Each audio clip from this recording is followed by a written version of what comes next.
Hey, geographers. Today we're continuing with our unit in culture to learn about the cultural landscape. You don't need my webcam on today as we go through this, but we'll look at this image again later on. We have South Street in Philadelphia. We see the art and the mosaics in the Sun Building. We also see the best place in the history of the world to get a cheesesteak, and that's Jim's Steak. So I disagree with anyone who says it's any other place. All right, so Charlie's cheesesteaks. it's not Charlie's Cheesesteaks. So, what is cultural geography? It's the combination of cultural, economic, and natural elements that make up any landscape. Truth be told, we could add lots of more words to that definition because think of how much the word cultural covers. So, we've already looked at this image in our class and we tried to analyze the cultural landscape before we even really learned what cultural landscape is. So, a good way to dive right into it. But let's break it down by these categories. Some cultural symbols we see here. We see the wreath. We see the Christmas tree. We know it is Christmas time, so you can make assumptions. Is this a Christian majority area? Now, of course, Christmas is very secular and economic in all these areas as well. If you put on music, they'll take the video down. Yeah, that is otherwise very nice. We do like soft jazz. Um, let's see. So some cultural people mentioned in the photo how they saw like many examples of the same coat over and over again. How people were dressed, that's cultural as well. We can look at economic factors, just the fact that this is outside a huge store that's making tons of money during the holiday season. You can look at economic as the people walking by to spend money, or just seeing that the purses they're carrying, whether it's, is it a luxury purse or just the fact they're probably carrying something to buy things in that purse. On natural elements, you don't see a lot of natural elements here in the cityscape. Now, there's some potted plants, which is sort of an example, but it's not really like natural, right? But even the wind, that is can be an indication of where they are, of things that they're dealing with, and all sorts of that. I noticed when you guys wrote your letters, your to your pen pals, right? Even noticing things like, hey, there hasn't been rain in a while, and the wildfires. That's all part of the natural landscape as well. All right, going on with the natural landscape, it includes all sorts of physical features. So here's our favorite town, Bhutan. Any vegetation, so whether it's trees, plants, things like that, whether there's mountains or valleys, the climate, weather elements. Hey, it might snow this week. Aren't you excited about that? Yeah, yeah, you should be. That's a weather element. It also includes agricultural and industrial features. If they grow a certain crop there, we know Bhutan Township. What do they grow down the road? They grow marijuana. Does it? There are farms in Bhutan, but are there really crops grown? You'd have to tell me about that. Industry, whether they make some sort of widget or iron ore or a factory. A service economy, right? People that help people, maybe financial planners, funeral homes, maid services, tech help. That's a service economy. And then, of course, commercial centers. You go in downtown Bhutan, you go on Main Street, that's an example of a commercial center. People could go there and buy coffee. They can buy Colombian baked goods.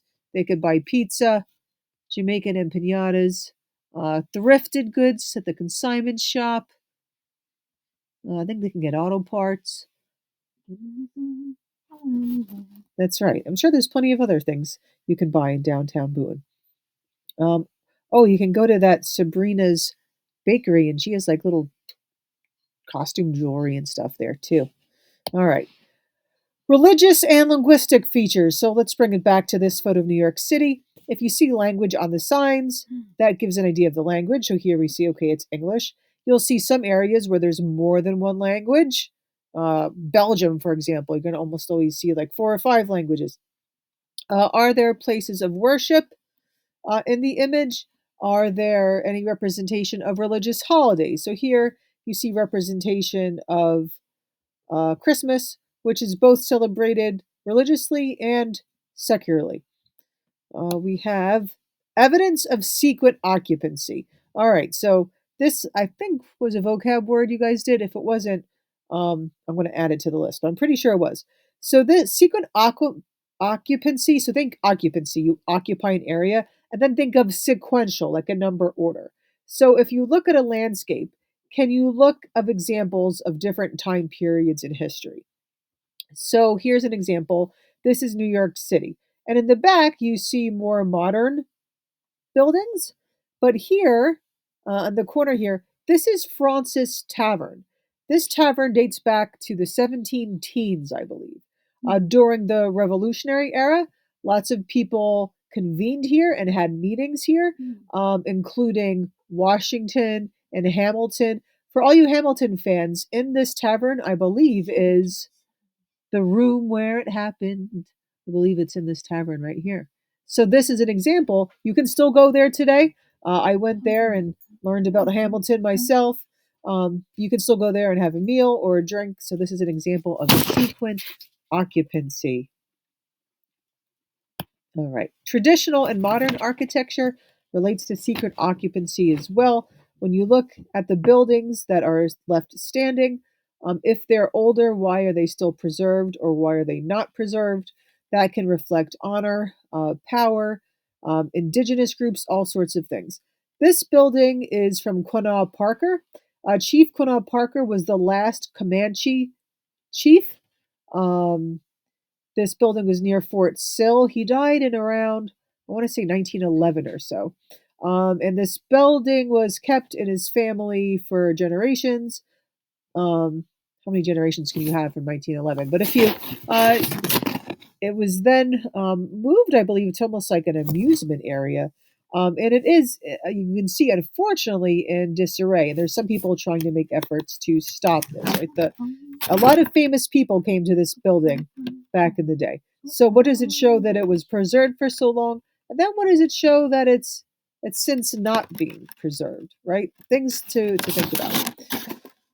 How is the land used? This is almost a review of everything we learned about, but like after you go through all those, the list. All right, do I see examples of vegetation? Do I see examples of service economy? Right?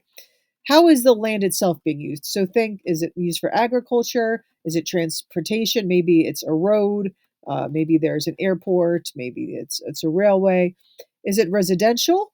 Or is it economic? So here these second or third floors, those could be residential areas. They could be office areas, but we see economic areas here with both the selling of awesome cheesesteaks and this store. This store actually no longer exists. Jim Steaks burnt down, and when they rebuilt it, they purchased this property. So Jim Steaks is actually bigger now, and if you go into this area, they kept that mosaic motif alive in there. You'll see it. Yes. All right. So why do we do this? Why do we study this cultural landscape? All of these factors, they vary region by region. I think the word vary is missing there. So when you copy this in your notes, right? All of these factors vary greatly region by region. Now, you may see some similarities between, say, Paris and New York City, or Bhutan and Jefferson, right? There's some similarities, there's some differences. But these factors still help us figure out where we are. If we were just dropped blindfolded in a location without being able to ask someone or check our phones, could we figure out where we are? Here's Wall Street, for example. Yeah, we have an economic area. We also see religious symbols here. What do the people look like who are working in Wall Street? Do they look like they're from more predominantly one gender, predominantly one ethnicity, predominantly one age demographic, right? All things we sort of take in to observe the cultural landscape. So when we study the landscape, we also can study ethnicity and gender attitudes. Keep in mind, we cannot conclude about any culture by looking at one picture, right? One picture is just that one moment, one snapshot of time. Maybe if we had a long running video that lasted not just a day, but weeks, months, a year, it would be more accurate. But it still helps us, right? So if we look at a certain cultural landscape photo, can we make any assumptions about the role of women in the workforce there? Are there ethnic neighborhoods? Are there indigenous communities? And things like that. So I just want to give an example of gendered spaces. So in cultural landscapes, you may notice a gendered space, and this is a space that is reserved for one gender. Now, an example, and I'm not getting like political here, I'm not trying to get on cable news, is locker rooms. So traditionally, locker rooms would be separated by gender. Now, when we talk about gendered spaces, we could also talk about how the idea of gender is different culture by culture where in the United States recently it's been more of a more fluid concept. In other cultures, it is more rigid. Another example is in Hinduism, when they cremate the body, women do not attend that final part of the service. Another example is in Judaism. If you go to the Wailing Wall in Jerusalem, those areas to pray at the wall is also separated by gender. Um, you can look at a photo and also see are the gendered spaces for economic or social roles. Do only one gender go to the market? Does only one gender do this or that, right? All things to think about. Once again, one picture, you can't assume everything, but you get an idea. And just to conclude, let's think about how even within cultures, you have subcultures where that photo might show of a much smaller place than a larger region or a larger culture.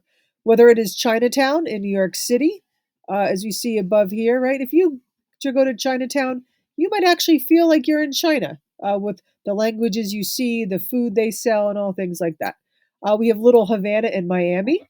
Now you're not going to think you're in Cuba, right? There's economically you'll know the difference, but whether it's the music, the food, right? You'll have that Cuban influence. Then again, we have this Walmart in Ohio. If we were to drop you off at a random Walmart, right? I went to Walmart in Gettysburg while I was there because I needed to buy an almond joy and I had to get my kids some souvenirs from Gettysburg sweatpants. Um, if it wasn't for the Gettysburg sweatpants, I could have been in a Walmart in New Jersey or Texas, maybe even France. It's true. You laugh, but it is true. So keep in mind that sometimes, unless we go in and we observe the people and what they're selling, how they're talking, you know, things like that, you may not might not help at all. All right, cultural landscape is out.